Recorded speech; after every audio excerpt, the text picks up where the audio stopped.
Hey everyone, what you're about to listen to is a really interesting conversation I had with Austin Roby, a co-founder of Ampleds Cooperative, which is a Patreon-like platform for musicians.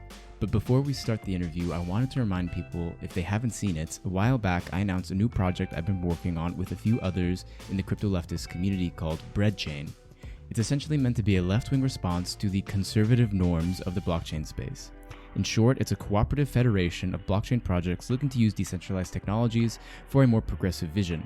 So for more information on the project so far, be sure to check out the links in the episode description, including a short presentation I did at Money Lab Berlin a couple months back. If you enjoyed this episode with Austin, be sure to subscribe, leave a review, share with a friend, and join the crypto leftist communities on Discord or Reddit. And if you find the content that I make important, you can pitch into my efforts starting at $3 a month on patreon.com/theblockchainsocialist to help me out and join the newest patrons like Alan and Vasile. Any amount really helps since making this stuff isn't free in terms of money or time. As a patron, you'll get a shout out on an episode like I just did and access to Patreon exclusive content like Q&A episodes where you can submit and vote on questions you'd like me to answer, and I'll give my thoughts in roughly 20 minutes, similar to the recent episode that I published on NFTs. Of course, I'll still be making free content like this interview to help spread the message that blockchain does not need to be used to further entrench capitalist exploitation if we put our efforts into it. So if that message resonates with you, I hope you'll consider helping out. I hope you enjoyed this interview with Austin Roby from Ampleds.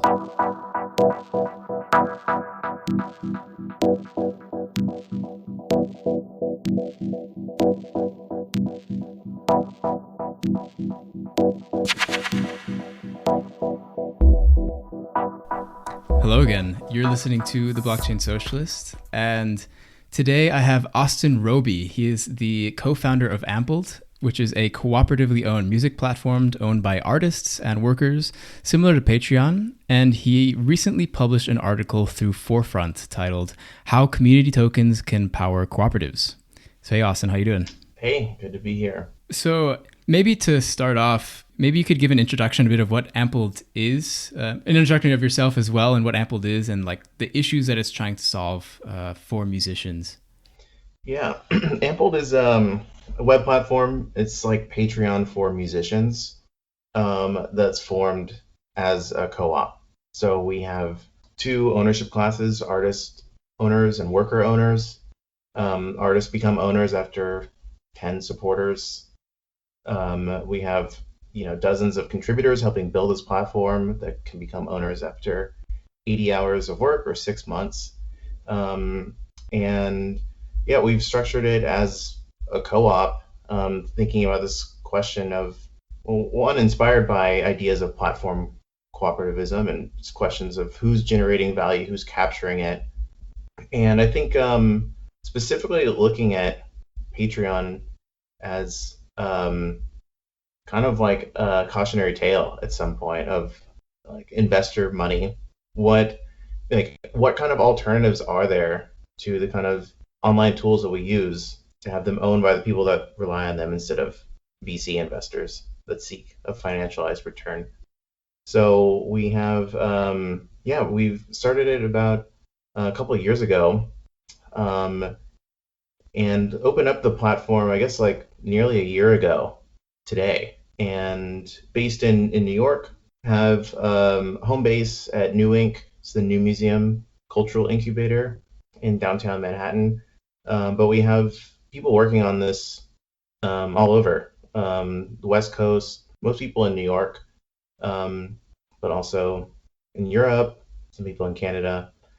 So yeah, it's a way to provide direct recurring support to artists done as a co-op and really just functioning more like a collective. So it's basically, if I understand right, it's like as a if you want to support an artist that's on Ampleds, you can give, I think is it $5 or $3 starting, in order to support them in helping them make music.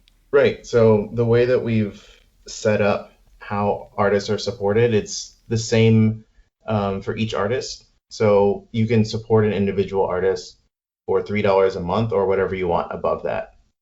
So what we've done is kind of just remove all the tiers and just have every artist is on a support what you want model. So the goal of that is, one, to just like reduce some like weird transactional vibes of like, one, coming up with tiers of deliverables that are somewhat arbitrary and hard to price and like not always like native to a creative's practice. Mm. Um, and not gatekeeping people that can't afford certain things out of things. I think like on Patreon, if you have, let's say like a 5, 10, $20 tier, a lot of the people that are doing the higher end tiers might not want the like Zoom call every month, or the extra perks. They really just want to support. So really like in thinking about how artists are supported through Ample, um, trying to just like capture the spirit that's within of like grassroots independent music, which is just like the spirit of community support because you want to, not necessarily because you're getting anything in return. Yeah, that's but maybe an attack on me, but I have like I think I have 3, 5, and $10, but I have no like. If you're a $10 supporter, I'm sorry, I don't really have anything that's like you can like message me, we can have a Zoom call, sure, but I didn't want to put that because I feel that's so like yeah, there's something strange about it that's like, and I don't think that someone wants to pay like $20 to have a Zoom call with every single maybe person that they support. Sometimes it's just they have the means to do so and they want to support your work. Yeah, I mean, what we found is that the average support is over twice the minimum amount, so it's Okay. probably like $6.30 through Ample Yeah. now. I think like probably really close to what it is at Patreon too, just the average of what each individual supports. So I think like you don't necessarily need um, tangible benefits, and for a musician, which Ample is like explicitly for musicians, um, there's also this question of time being something that is valued and like really critical to a creative practice. So having to manage different tiers of monthly deliverables, does have like some negative like externalities or consequences of a creative practice of like just having to manage all those different things. Who's getting stickers? Who's getting pins? Who's getting this? That just having like one uniform model makes it easier. Internally, we call it like a Fugazi model, where like Fugazi had every show of theirs was $5. Like Mm, all of them were all no matter what. ages. So Yeah. like very simple, very inclusive, and the results end up being this similar, if not better. Yeah. Yeah. Why musicians? Is it because like you are a musician yourself, or was there something like particular you want to focus on that? Me and a friend Colin kind of were first kicking around this idea, and we had both played in bands in Brooklyn and like toured and stuff. And not that we were necessarily working musicians, but it's like a very core part of our identities and what we did on the weekends and Yeah. etc. We have and just kind of anecdotal. I mean, I guess if you're in Brooklyn long enough, as like we have been, then we just have a lot of friends that are in touring bands, and I just think, especially 2 years ago or 2.5 years ago, um, there were a lot of bands that I think like people would perceive as being very successful, but there was kind of like this asymmetry of lifestyle. Like there was kind of like a challenge of people being able to play sold out shows, but still struggling, or they're this not being able to capture value, and then also just kind of being um, like feeling like Patreon wasn't the place for them. So I think like musicians are uniquely image conscious in a way, and I think Mm, like things have changed quite a bit where Patreon is like much more accepted as a cultural model. But I think when we were first kicking around this idea, we're like, well, none of our friends are on Patreon, but when we talk to them, like this idea of direct recurring support or direct patronage makes sense. So like if we can build something specifically for musicians, then that might have benefit. And I think, the reason also just for picking one kind of like vertical or category, not only is just like what we care about most, but I feel like you can just have a better, more focused product. I think like Yeah.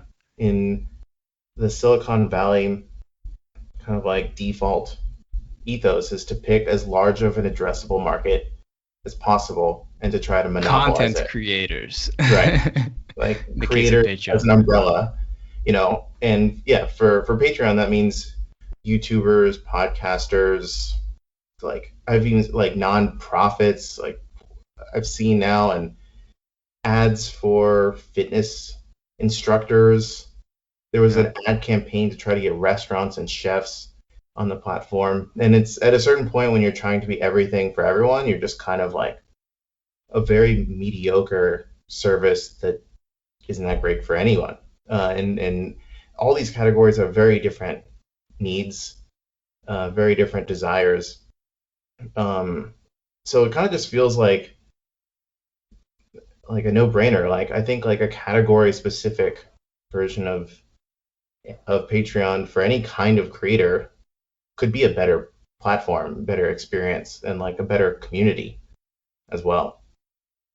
It's a bit uncomfortable for me, like how like I don't know, like the like GoFundMe's and like Patreon as well. It's sort of like now you need to sort of, for people in particular industries, like if you just were supported in the economy as it was, then you wouldn't have this problem. But like unfortunately, we do have this problem. Like it's a shame, like like a chef on Patreon, like if they just got a well-paying chef's job, maybe they wouldn't need to use Patreon. Right. Um, Yeah. There's this question of like what are the problems tech is even supposed to solve? Like we've had some conversations about like, well, what are kind of like the core member needs that people would have, and one of the things that would come up is like health insurance. That's something that like freelancers, co-ops work to take care of, and it's just it's difficult to think of like, well, why is this our job?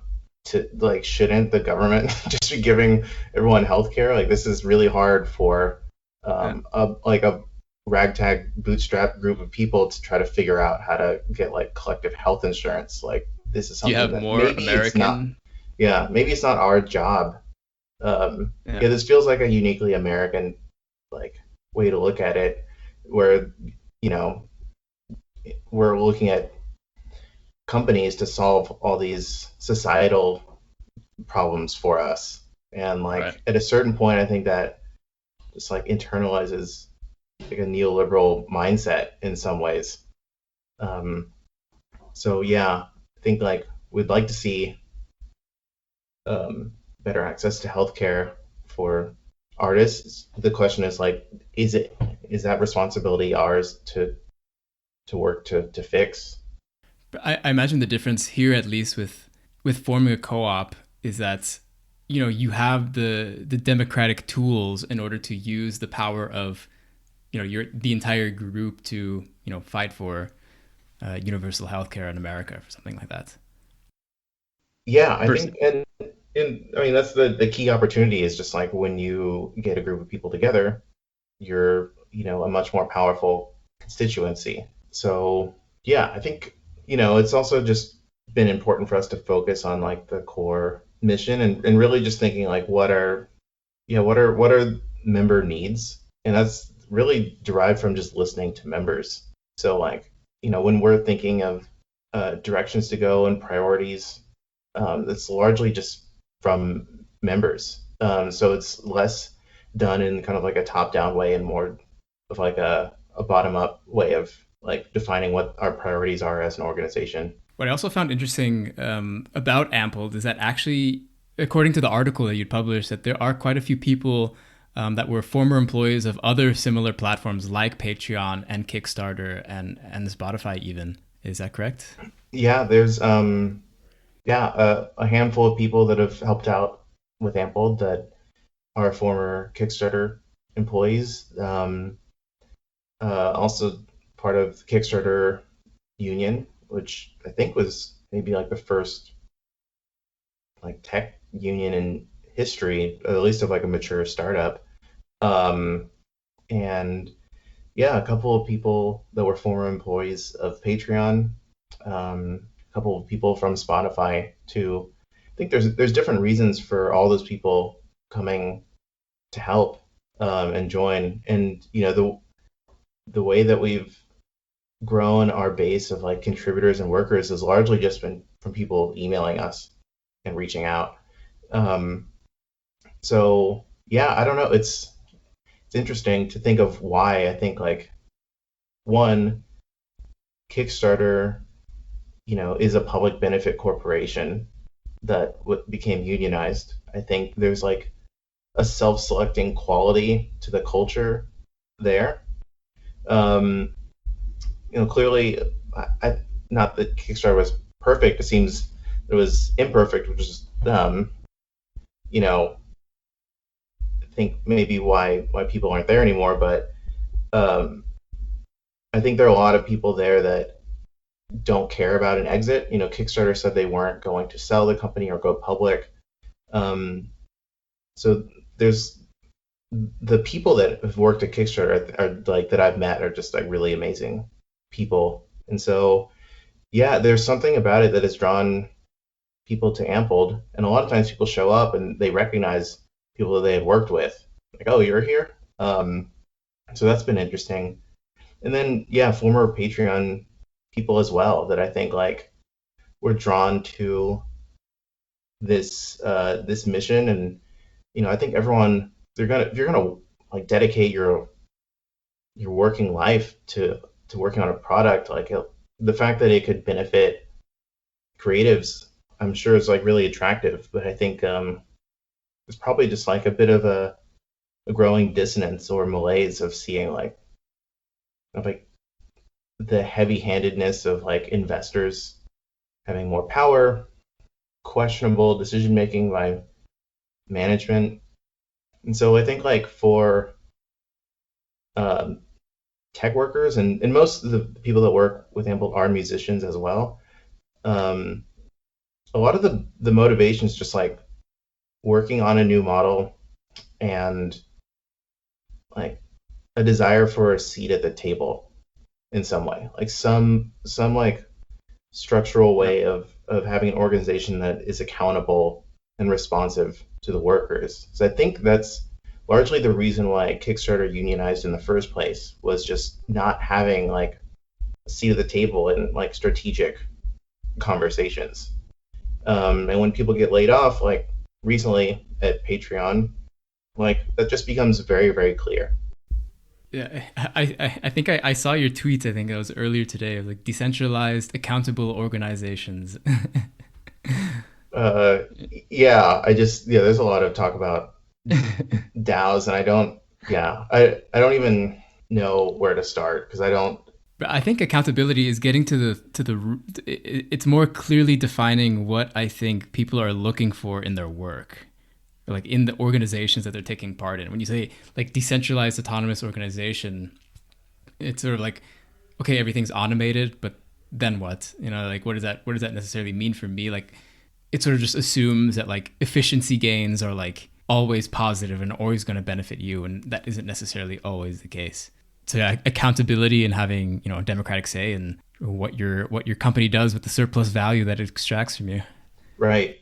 I mean, it's pretty simple, and it's a question that like yeah, you just wonder. I think like one we're just trying to ask simple questions sometimes, and like just sometimes very simply just asking who owns X company, and then it occurs to really smart people that they've never even really thought about this before. I don't think many people at the Kickstarter union, or maybe none of them actually like know who owns Kickstarter. Which probably should be pretty important if you're a union and want to leverage, your worker rights. I mean, yeah, but I do think just like some way to hold management accountable, some way that management is accountable to the workers, just like seems like a very important mechanism, but it's really just nowhere. I don't know if I've seen that at like startups. No, yeah. It's just sort of like, we got $1 million for some guys over there. Don't worry about it. Yeah, pretty much. Or it's like, people saying congrats, no one asking like what the terms were. None of the like workers ever knowing what a liquidation, preference the investors got. So like, okay, you're working really hard for some kind of exit, and then when you do, you have no idea if you'll benefit at all, if the crumbs or the options that you've been given would be worth anything. I think like yeah, that level of financial transparency of like just knowing what's in agreements, like what kind of agreements are being made with investors, just seems really, really important. But yeah, I guess it's kind of like seen as something not that employees are not supposed to ask about. One of the biggest sort of or more obvious solutions, I guess, for us on the left in terms of this like dissonance between like what how your relationship between you and like the organization that you're working for is our co-ops and worker co-ops. And while they sound really good in theory, it's kind of strange that there aren't more around as it is. But as many people who probably know, if they've looked into it, a lot of the problems revolve around funding. Since, like, in the capitalist economy we have today, the logic is that people should constantly be looking for profitable ventures in some sort of financial sense. And while co-ops are owned by the workers, that means that you can't really exploit the labor of those workers so that you can maximize your profit. So it's not like a great profit maximalizing like investment and compared to like a normal startup like Kickstarter or whatever else. So I guess are these the type of struggles that I guess you guys have been having with Ampled, and was that sort of maybe the inspiration is the right word for like looking into community tokens? Yeah, I mean that is the problem. Like I was at I mean fundraising for cooperatives is so hard. I'm speaking as someone who is like principally responsible for looking to fundraise and resource Ampled. Like um, just as an example, I went to a platform cooperative conference in New York, I guess in 2019, and there was a panel called the Capital Conundrum, like the challenges uh, of funding cooperatives. And on stage, I don't think there was anyone that had either invested in a co-op or a co-op that had received investment. And I just was thinking like a panel on investing at TechCrunch would have like people that have raised and invested a ton of money. Like this, just there's such a gap here of just like practitioners, like who's actually doing it, who's actually writing the checks to co-ops. So it's really really hard. I've learned that it's hard for several reasons. One, you're just like disqualified from any kind of like traditional equity investments. The vocabulary that early stage tech investors have does not apply. Like you're not selling equity. Um, Convertible notes don't make sense. Just like the normal instruments just don't really apply in a cooperative lens because you're not really selling ownership. You're not selling control. Um, as some of the alternatives, you think maybe grants, maybe nonprofits would support interesting cooperative interests. Especially, I think there's like a growing consensus that like if you're seeking economic justice, these are really effective organizations for driving equality like on a number of fronts. But the problem is co-ops are inherently for-profit companies, so they're disqualified largely from like grants that like see themselves as only supporting nonprofits. Um, yeah, so I guess like what are you left with? You could try to seek out like very friendly angel investors, I guess, on very specific terms. Like we had some friends that invested. Um, we we developed revenue share loans for investment. So like a loan that's repaid back with a small percentage of revenue to a capped return. It's like to a capped 3x return. Yeah. And even that's kind of like there's differing opinions in co-op circles of like, is that sort of extractive? Like what, you know, I don't think so because I think it's still like a tremendous risk for the investor for like a limited upside on whatever timeline we don't even know.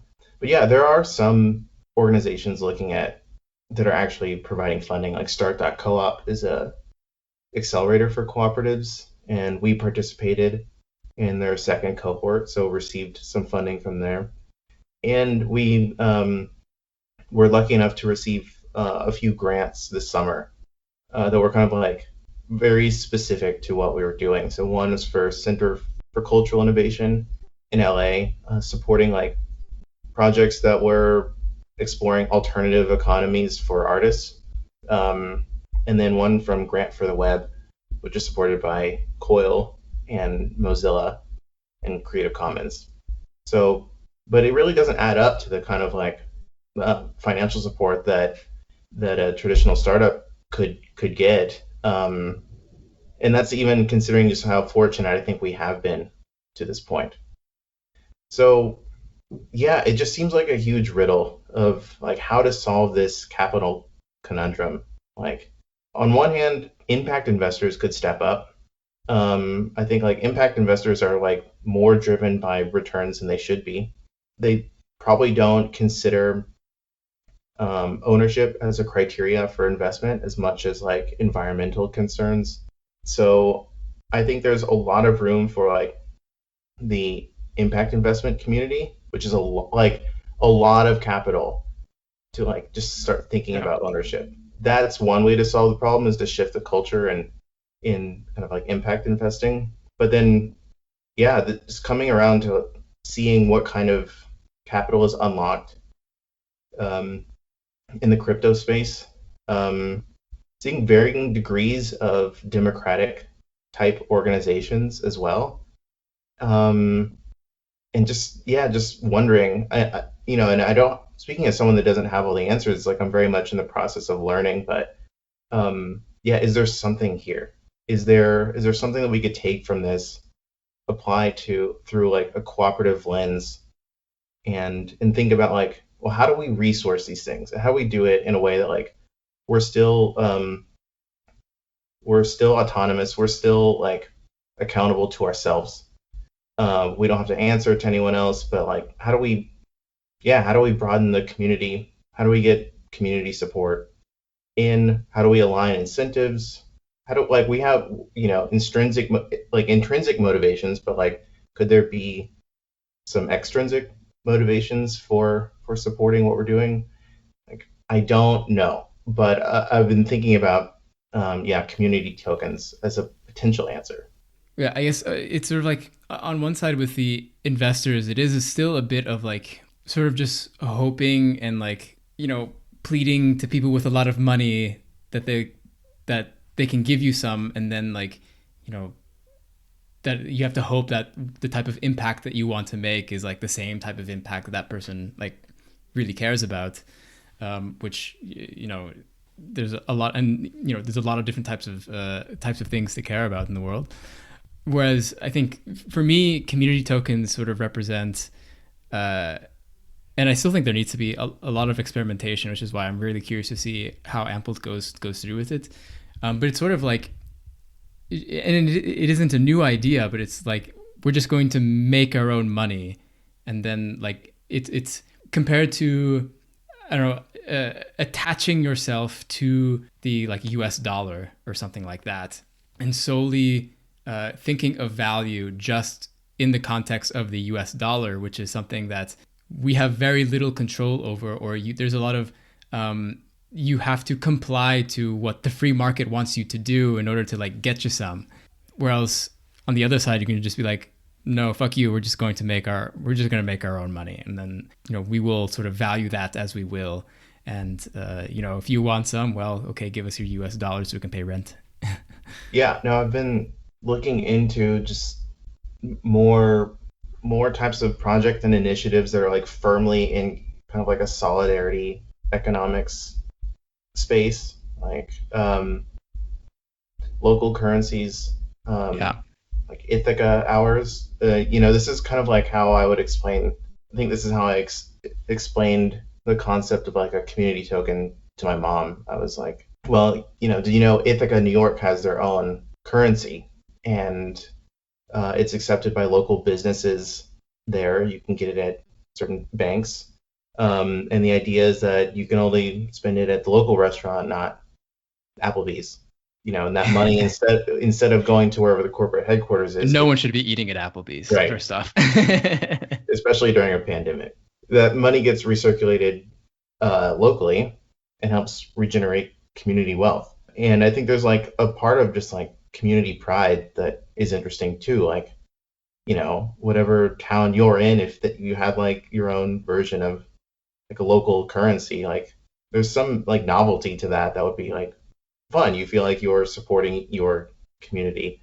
And so just thinking of the Ampled community like a digital town, basically. Like, what if we had our own version of like a local currency and we could use that to like regenerate wealth and circulate, services?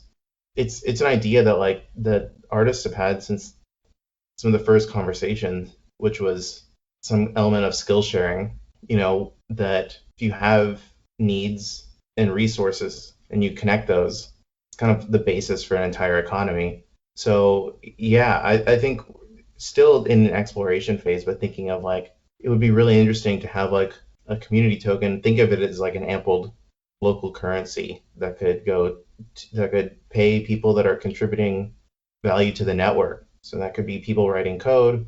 It could be people that are supporting us through our community page. It could be artists that are onboarding their supporters onto the platform. Yeah, it just feels like there's an interesting opportunity and some other things that just become unlocked. Like, if this community token idea or local currency, however you want to think about it, like ends up having some kind of agreed upon value that's relatable to the US dollar, it it becomes it's kind of like another tool that we have to continue resourcing the organization,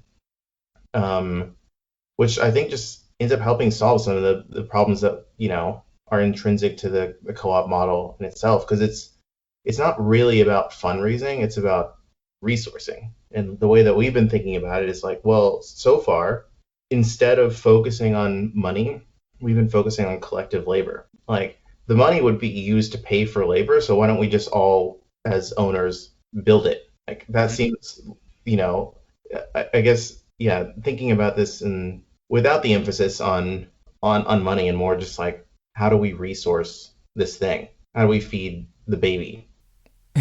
Yeah. Because in a way, at least recognizing that people are putting in, their labor towards the project. How can you represent that, which in the future will probably reward them in something, whether it be in services within the community, which is probably the ideal, or the other potential of just selling that token for some money because that's what you need at the moment. Yeah, right. I think it's probably unlikely that kind of like a directory of skill sharing would be like enough to like value in itself to like work full time on something, because not everyone's landlord is going to accept ample community tokens. Your landlord doesn't take Ampled coin. I mean, ideally, if we do this initiative, that'd be just really cool for someone out there to do that. But yeah, I think the ability for someone that's contributing to Ample to be able to pay rent based on those contributions is important. So it's just it feels just like a puzzle of trying to figure out how to do this um, in a way that's consistent with it being a cooperative.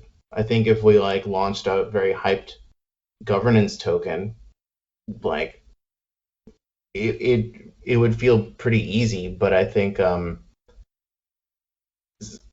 the challenge is the one member, one share, one vote. So like, Yeah. what does a token get you? Um, it's a little bit more challenging for us. Yeah. There's definitely, at the moment, like the token governance models are really, you're paying with your money or you're voting with your money, sorry.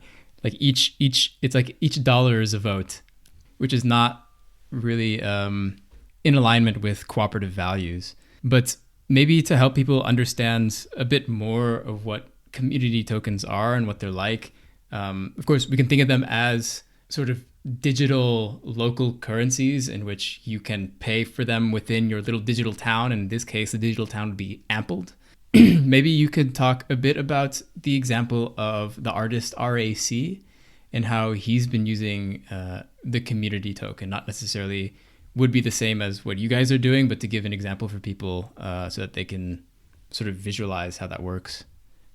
Yeah, and just to go back to the idea of like the local town currency idea, we would still have a platform that accepts US dollars and sending US dollars to artists. So the idea is not to replace Yeah. that, just to like to symbolize the value that people are providing to the network. But yeah, I mean, RAC is just like really savvy guy who's just kind of like at the front of a lot of crypto creator conversations, and part of a lot of really cool projects. And um, yeah, launched RAC launched a community token, I guess last October, and yeah, it's interesting because although he's a successful artist on Patreon, it feels kind of like a model to replicate and replace that type of patronage, which is like he minted these community tokens, issued them out to people that had already supported him, um, bought stuff on Bandcamp. Maybe it was like tickets or newsletter signups or people that have been like giving direct recurring patronage to him. Um, and the idea is that people could claim these tokens and then use them to get into like a token gated private Discord community, get early access to merch or releases. So like the benefit, yeah, there's just like a benefit and reward for being a supporter already. It's not like it was being sold, um, but it helped like reaffirm community pride. Probably just like give people a sense of wanting RAC to become more successful, like some kind of like shared stake or feeling like there's a shared stake in the artist. So yeah, and you know the perks are cool, but I think like the cool thing is developing an economy around an artist. And you know when you look at like the numbers and see that there's like a dollar of or dollar value of say like $4 per token, there's 10 million tokens. It's all like kind of like done in a market deterministic way. But the other really cool thing is RAC is using these tokens itself to reward moderators on Discord or people helping out, like fans that are helping out in certain ways. So like in a lot of, I think there's just, it's not a one-to-one correlation with kind of what we're thinking about, but just interesting parallels. I think like the idea of creating your own currency and using that to reward a community and helping like reward labor that's being collectively put towards like something that is for the greater good of everyone in a community seems really interesting. For some people listening, I imagine the thought of putting an economy around an artist might be a little bit like they might hesitate at that notion. Like what would you say to people who may think that because I've heard criticisms of community tokens and these different social tokens as sort of like the financialization of like social relationships or something like that. I was just wondering if you have any thoughts on that from your perspective, like as an artist and like working with artists. Like how do you prevent, for example, I don't know, someone like does a pump and dump of RAC coin or something, or of Ampled coin. Well, the tricky question is who's controlling this currency? And yeah, like again, just what kind of accountability is there? Like RAC is not a democracy. Like he's an artist, right? And like it's very much not a democracy. But I think like there seems to be more opportunities of using these tokens within already democratic structures. So the idea is like, you know, if Ampled were to launch a community token, that would be collectively managed by elected representatives. That would have kind of like its own safeguards. And yeah, I think the question around financialization is a good one. And you know, so much of like from the genesis of starting this cooperative platform has been non-financialized, like in every single way. Like the motives of people joining, very much in like a self-selecting way. Like the upsides have always been unclear for the people working on it.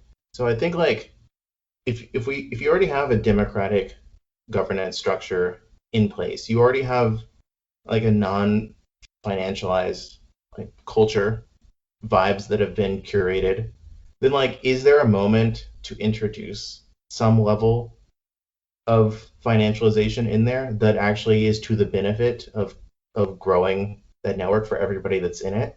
That's where I think maybe the answer is yes, and that's speaking from someone that's like, at every turn has leaned against financializing the project that we're working on.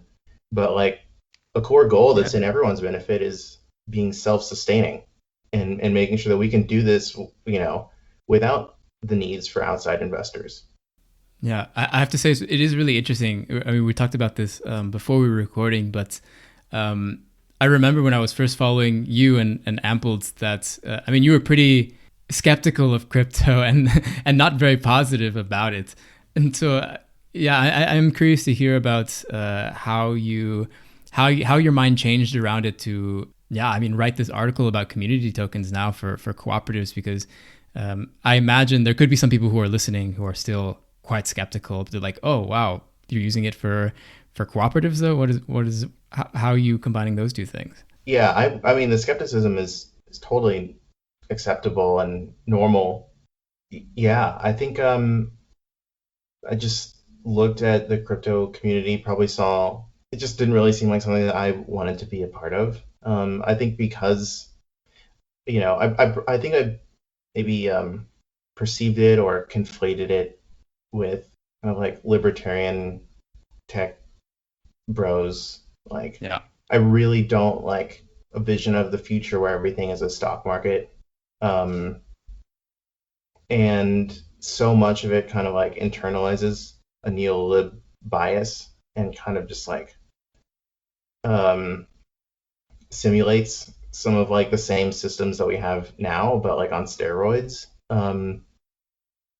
But I think, yeah, I mean, I've just past like 6 months or so just been on like a bit of like a personal research journey, just like trying very hard personally not to dismiss things that I don't, maybe fully grasp. And I think it's really just about like, a lot of the crypto community uses the analogy of Legos, like DeFi being financial Legos. And it's like, well, we should learn how to build with those. Like, I think like it's really just a question about like tech and financial literacy, like of technology is not going away. And like, wouldn't it be great if we could figure out like a more fluid, consistent, and ideologically consistent way to resource and fund cooperatives? That would be great. I mean, then we'd see many more cooperatives. Um, so I think, yeah, just really trying to like look at projects out there as precedents, some that like have varying degrees of things that are interesting, like um, varying, like investment DAOs or syndicates that are like collectively run. That's interesting. But yeah, there's also like people's BS radars are right to go off too, because at the same time, there's so much that's just really marketing. Um, and yeah, I think the other thing to look out for is like a lot of community washing, people talking about community ownership, like very loosely. It's unclear exactly what that means to some people. A lot of ownership washing, just talking about like just throwing around the word ownership, but not really considering that like there's like a very specific like, suite of powers that come with real ownership. Um, so yeah, I think there's just room for other voices and a lot of design space to be thinking about the stuff like through a, not to make it too political, but yeah, from like a leftist perspective. You can be political, don't worry. No, yeah, it is interesting, like how it's sort of like I remember reading something. It was like it was like a manager speaking to someone, and he was like, "How do I make my employee feel like he has ownership without giving him ownership?" There's a lot of like that type of thinking. Like, how can we give them the feeling of X, which is like has much larger, broader implications and would challenge that person's power, but without actually giving it to them. Right. Yeah, I've been just thinking about this analogy of like owning a bakery. And it's like if someone has said that you're an owner of this bakery, but you have no say in who's being hired to run it. You have no say in the location, what's on the menu, what's being produced. You have no route directly or indirectly to hold management accountable. Like, is that ownership? Like, I think that the crypto community seems to conflate ownership with like some exposure to upside, and they're not the same things. Definitely agree there. So yeah, just the fact that there's a token and saying that it's ownership is not necessarily true. Like it has to include some kind of accountability. Like who's making the proposals that people vote on Snapshot? Who's in charge of the treasury? Like, and granted, there probably are a lot of organizations that have done this like very thoughtfully, but there's also a lot that are simulating ownership. Speaking about ownership, one of the ways that you have ownership is by joining a cooperative. And when you're in a cooperative, I imagine you want to be able to express like that ownership, that power. So I was wondering, in thinking about that ownership within the context, I think there's like the what is it, like the seven principles of cooperatives or something like that. Like, what are your thoughts around designing community tokens around that sort of like ethos, that cooperative ethos? Well, put on the spot. I don't have all the seven. You don't have them memorized? um, but I think largely the key distinction for cooperatives is one member, one vote, which is like at odds with kind of like token weighted governance. Like you mentioned, you could, it's pretty much, it's not that different from kind of like a stake weighted ownership of a public company. Um, like you have the ability to purchase more power.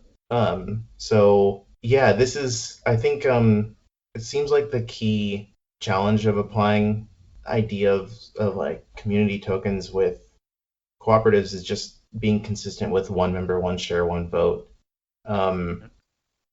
And when I think about it, a lot of the utilities that tokens tend to serve in the crypto space are already taken care of by our cooperative structure.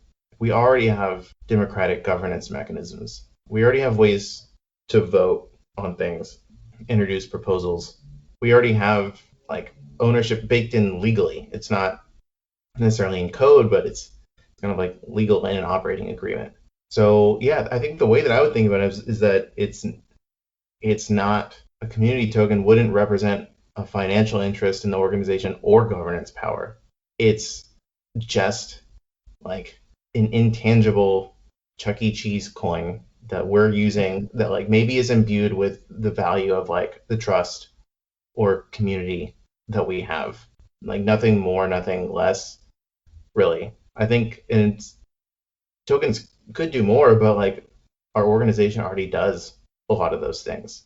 So I think in making them consistent, in making like a community token consistent with a cooperative, it's largely just removing the power from the token, and like or like removing the emphasis on coded power to like legal power. One of the ways that I've been thinking about this issue of in keeping the one member one vote, at least in the context of cooperatives, when in combination with maybe cryptocurrencies, is that right? The issue with blockchains, right, is that you can do Sybil attacks. Like one person can make as many wallets as they want. So even if you say like within the code only you can only vote on this thing one time, well you just go and make another wallet, and so therefore you can take advantage of the money that you have. So the way that the standard sort of crypto world has sort of handled that is by purchasing your votes and just leaving it up to the free market, because that's all it can really do, because you can't really handle identity in that type of way. In the context of cooperatives though, your civil resistance is in your cooperative itself. The legal structure of the cooperative is your legal resistance. So if you like express your power, like the real types of situation or decisions you have to make, you do that through the cooperative, and there you are like the cooperative is civil resistance, because you can't, people are gonna probably find out that you're like two different people, and you have that community to sort of enforce that. And then the cryptocurrency aspect is secondary.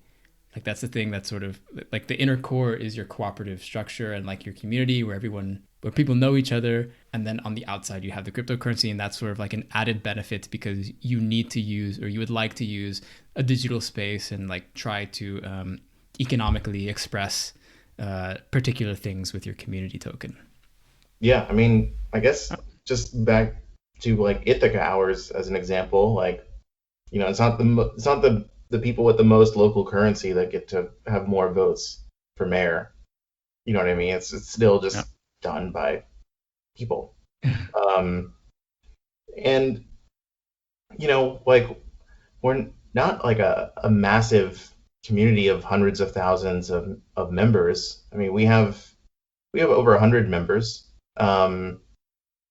ish, but yeah, this like we just don't need a global computer powered by like cryptographic technology to have effective voting. It's just not like a tech.